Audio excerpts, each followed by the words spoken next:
প্রিয় ছাত্ররা, আজকে আমি যে ফিগার অফ স্পিচটা তোমাদের বোঝাতে যাচ্ছি সেটা কি, সেটা হচ্ছে এপানাফোরা। দেখো বোর্ডে লিখেছি এপানাফোরা, যেটাকে কি বলে, যেটাকে অ্যানাফোরাও বলে। এটা কিন্তু শেষের দিকের ফিগার অফ স্পিচ। আমরা এটাকে ভালো করে বোঝার চেষ্টা করব।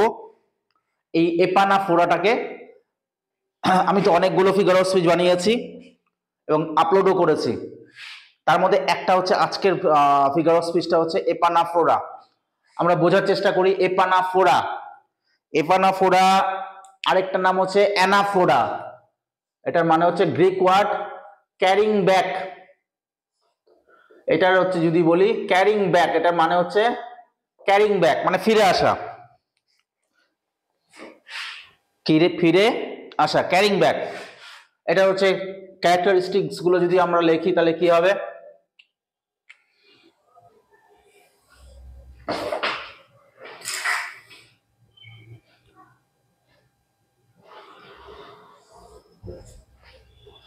ফার্স্ট ক্যারেক্টারিস্টিকটা কি হবে, figure of speech or rhetoric speech। তারপরে কি হতে পারে, এটা কিসের উপর বেসড করে তৈরি হয়, কনস্ট্রাকশন। এটার মূল আধার হচ্ছে construction. Figure of speech, epanaphora is a figure of speech.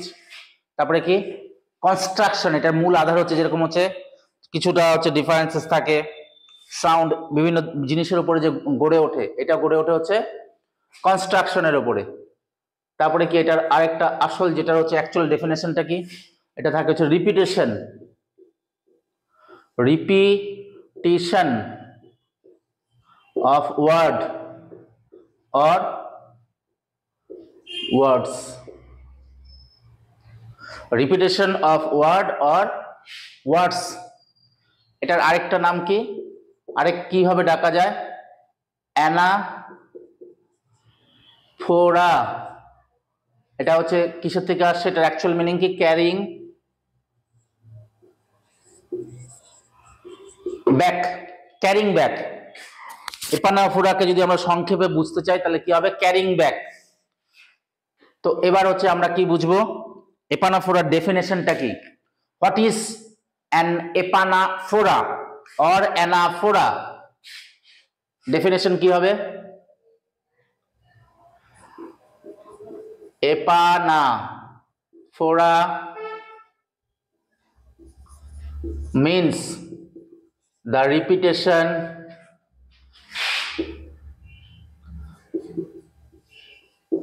of a word or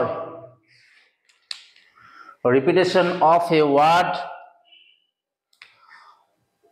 or a phrase। Phrase বা ফ্রেজকে গ্রুপ অফ ওয়ার্ডসও বলে, or a phrase at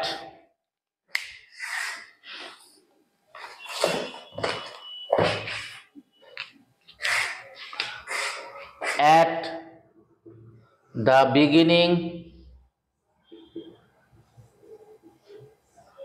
of successive কথাটা বুঝতে হবে, সাকসেসিভ মানে পরপর যেটা হয়, successive sentences or clauses।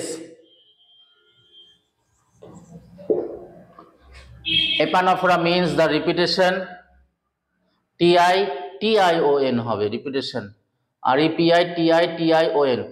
এপানাফোরা means the repetition of a word or a phrase at the beginning of successive sentences or clauses। এপানাফোরা সেই ফিগার অফ স্পিচ যেটা কি বসবে, কোনো সেন্টেন্স এর একদম বিগিনিং এ বসবে। ধরো না তিনটা সেন্টেন্স আছে, তিনটা সেন্টেন্সের শুরুতে যেই ওয়ার্ডটা আছে পরের সেন্টেন্সের শুরুতে সেই ওয়ার্ডই হবে, তারপরটা একই হবে। সেটা ওয়ার্ডও হতে পারে, ওয়ার্ডসও হতে পারে বা ফ্রেজও হতে পারে। This is what is known as epanaphora or anaphora. এর জন্য এটাকে বলছে ক্যারিং ব্যাক। এটাকে কি বলছে, ক্যারিং ব্যাক। কি বলেছে আমি আবার বলছি, epanaphora means the repetition of a word, একটা ওয়ার্ডের রিপিট হবে একটা ওয়ার্ড বা গ্রুপ অফ ওয়ার্ড, যাকে ফ্রেজও বলে, ওয়ার্ডও হতে পারে, একটা গ্রুপ অফ ওয়ার্ডও হতে পারে, সেটা রিপিটেশন হবে। কোথায় রিপিটেশন হবে? শুরুতে, at the beginning of successive. Successive কথাটা না বুঝলে বুঝবে না, বুঝতে হবে। সাকসেসিভ বলতে একটা সেন্টেন্স লাইন আছে, তার পরের লাইনটাকে সাকসেসিভ বলে। যেরকম হচ্ছে ঠাকুর দাদার পরে বাবা এসেছে, বাবার পরে আমি এসেছি, এই যে পর পর পর পর লাইন ধরে একটা লাইন আছে, তার পরের লাইনটাকে সাকসেসিভ বলে, তারপরের লাইনটা, তারপরের লাইনটা সাকসেসিভ। সাকসেসর যেটা বলে উত্তরসূরি। Successive sentences or clauses, successive sentences or clauses এর মধ্যে যখন হচ্ছে ক্লজের শুরুতে যখন একই ওয়ার্ড দিয়ে শুরু হবে বা একই গ্রুপ অফ ওয়ার্ডস বা ফ্রেজ দিয়ে শুরু হবে, সেই স্ট্রাকচারটাকে বলবে হচ্ছে epanaphora. Epanaphora or anaphora means carrying back. এবার আমরা এক্সাম্পল দিয়ে বোঝার চেষ্টা করব। তিনটা এক্সাম্পল লিখেছি, দেখো তিনটা এক্সাম্পলের মাধ্যমে আমরা এপানাফোরা অর অ্যানাফোরা বুঝবো, যেটাকে ক্যারিং ব্যাক বলে। দেখো প্রথম এক্সাম্পলটা কি লিখেছি, দেখো তিনটাই কিন্তু কবিতার line. Ring out old shapes of foul disease, ring out the narrowing lust of gold, ring out the 1000 words of old, ring in 1000 years of peace. দেখো এটা কিন্তু টেনিসনের হচ্ছে ring out the wild bells থেকে নেওয়া হয়েছে।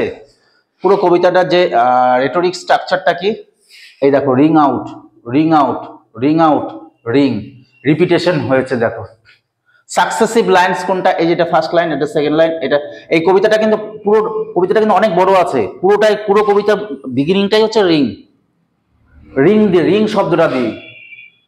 তো আমি এখানে অত বড় কবিতা লিখিনি, আমি একটা স্ট্যান্ডা এখানে লিখেছি, ring out old shapes of foul diseases.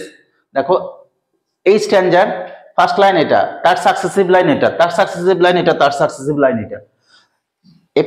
এপানাফোরার ডেফিনেশনটাকে the repetition of a word or words, repetition of a word or words or phrase at the beginning of successive sentence lines and phrases or phrases। দেখো এটা first sentence, এই সেন্টেন্সের first word কোনটা, ring. এই ring কি এখানে repetition হচ্ছে, এটা এই সেন্টেন্সটাকে এটার সাকসেসিভ।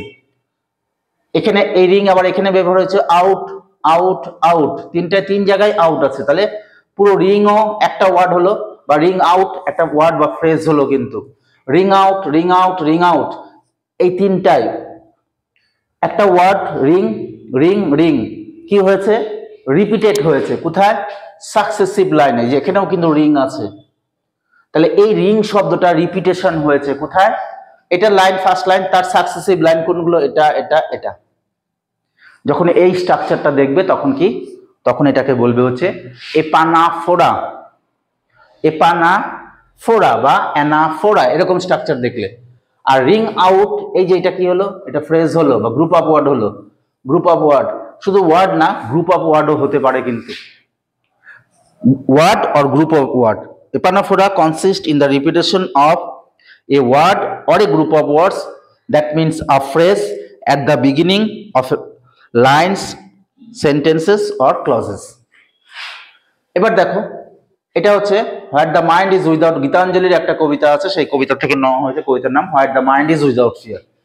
আমি এই কবিতাটাকে ছোট্ট অল্পটা কিছুটা টুকেছি, দেখো পুরো বোর্ড হয়ে যাবে বোঝানোর জন্য, জাস্ট 4টা লাইন না 5টা লাইন লিখেছি। দেখো what the mind is without fear and head is held high, where knowledge is free, where the world has not broken up into fragments। দেখো এখানে পুরো একটা কবিতাটাই হচ্ছে একটা ক্লজে, তার হচ্ছে ফার্স্ট লাইন কোনটা, এখানে হচ্ছে এটা হোয়ার, তারপরে দেখো রিপিটেড হয়েছে, সাকসেসিভ লাইন কোনটা, হোয়ার, তারপরে কি, হোয়ার। এই যে ওয়ার্ড রিপিটেশন হলো লাইনের শুরুতে, একই ওয়ার্ড রিপিটেশন যখন হচ্ছে, একই ওয়ার্ড, ওয়ার্ড বলতে একই ওয়ার্ড, একই গ্রুপ অফ ওয়ার্ড যখন রিপিট হবে, এখানে রিং যে ওয়ার্ডটা, সেই ওয়ার্ডটাই সেম ওয়ার্ড এখানে রিপিট হয়েছে, সেম ওয়ার্ড এখানে রিপিট হয়েছে, সেম ওয়ার্ড এখানে রিপিট হয়েছে। এই রিং আউট, ফার্স্ট লাইনে রিং আউট, এই রিং আউটই এখানে রিপিট হয়েছে, এটা রিং আউটটা ফ্রেজ হলো, এটাও ফ্রেজ হলো, এটাও ফ্রেজ হলো, রিপিটেশন হবে। এটাই হচ্ছে এপানাফোরার ক্যারেক্টারিস্টিক। তারপরে next, every breath you take, every move you make, every bond you break, every step you take, I will be watching you. Every breath you take, every হচ্ছে every is a word. First লাইনে every আছে, second লাইনের শুরুতে কি আছে? every আছে, third লাইনের শুরুতে কি আছে? every আছে, ফোর্থ লাইনের শুরুতে কি আছে? every আছে। সো এই স্ট্রাকচারটাও, এই কবিতার স্ট্রাকচারটাও, এই ছন্দের স্ট্রাকচারটাও কিন্তু এপানাফোরার হচ্ছে গঠনে গঠিত বা অ্যানাফোরার গঠনে গঠিত। এটাই হচ্ছে এপানাফোরার ক্যারেক্টারিস্টিক, ডেফিনেশন এবং এভরিথিং। তো আজকের ক্লাস এত পর্যন্তই। যারা নতুন আছো আমার চ্যানেলটাকে অবশ্যই সাবস্ক্রাইব করবে, ভিডিওগুলো শেয়ার করে দেবে নতুন, আর আমার সাথে কানেক্ট থাকো। Stay connected with me for new videos.